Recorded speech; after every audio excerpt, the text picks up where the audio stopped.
Welcome to the Vortex.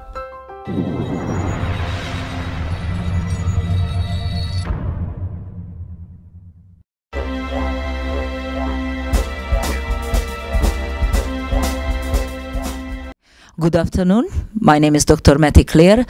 Welcome to the Vortex. Today we have from last week guest Wynn, free.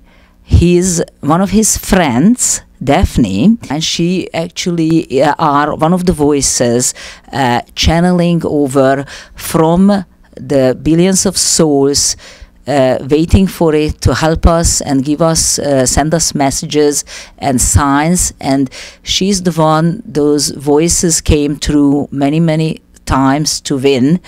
And she is also an excellent pianist and plays many instruments. Today she's introducing herself with a wonderful harp play, and then we're gonna see Wynn, and we will see maybe we can channel something today. Even her music is channeled most of the time, so we will see what comes up in the show. Welcome you to our show today. Welcome you, Daphne, being with us. Thank you very much, Mattie. I'm happy to be here. And we would love to hear the harp that you play us, the harp. Thank you so much. We'll see what comes out, okay? Thank you so much. It's an honor to have you and introduce you to the audience. Likewise, I'm very honored to be here and to share this with people. Thank you for giving me the opportunity.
That was wonderful. It's amazing. So I just ask a very short question. Did you feel somebody leading your hands? It sounded so angelic, so out of space almost to me.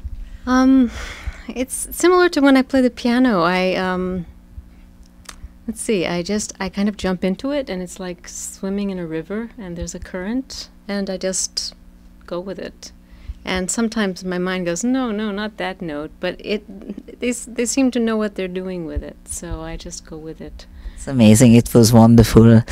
And if you don't mind, we get Wynn to the camera, and we want to hear him, because I know you are the voice from the universe for him, giving him certain messages. You even, he mentioned it in the other shows when we had the interview and we met, that sometimes you tell him, hey, listen, they are talking to me again. I have to tell you this. Stop for a moment, listen. So we will see what's going on today. So let me give a little introduction to this, because, of course, some of you have probably been exposed to channeling. You maybe saw What the Bleep, you've heard of Ramtha, and others of you, perhaps this is the first time you're going to hear something about channeling. And the first time you are exposed to this, for some people, it might be a little scary, like, who is talking? Where are they from? Can you trust them? And those are very good questions. And as we go through this experience this evening, I ask you to use your own discernment and draw your own conclusions about what you hear. I myself, at one point, was a physics major in Berkeley. I'm the world's biggest skeptic. And Daphne and I became friends about 5 years ago while I was writing the book, The Reincarnation of Edgar Cayce. And very shortly after we got together, she would say, those guys want to talk to you again.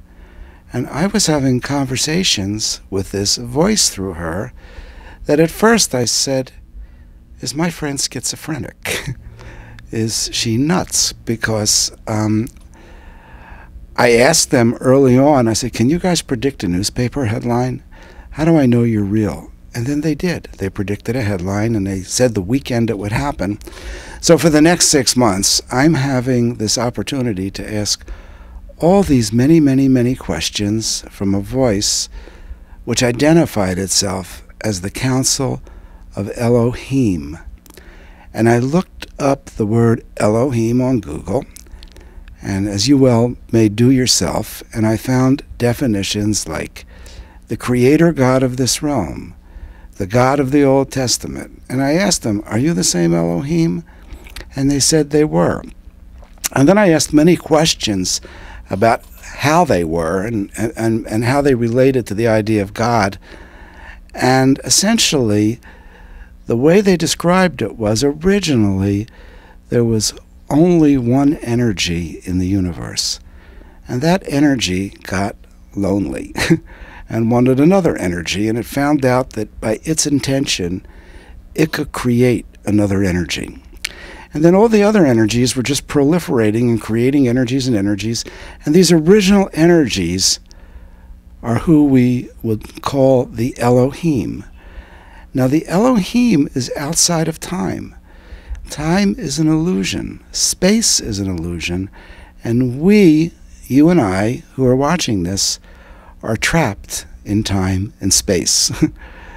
We also exist out of time, but we don't normally connect with the parts of ourselves that are out of time.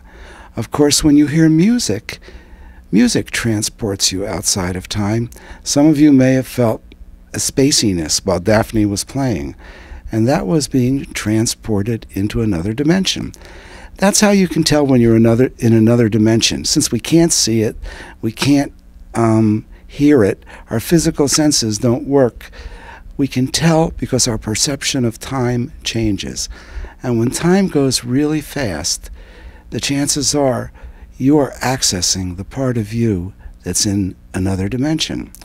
And then part of you that's in another dimension and the part of me that's in another dimension can blend and merge. And we can come together and be one if we intend that. And then the Elohim group, which is one of those groups in these other dimensions, can blend with us. So while this is taking place, you may feel a shift in your perception of time. I would suggest that if you're watching this in your home, that you shut off all background noises. Try not to be disturbed. Take a few deep breaths and relax, and let yourself experience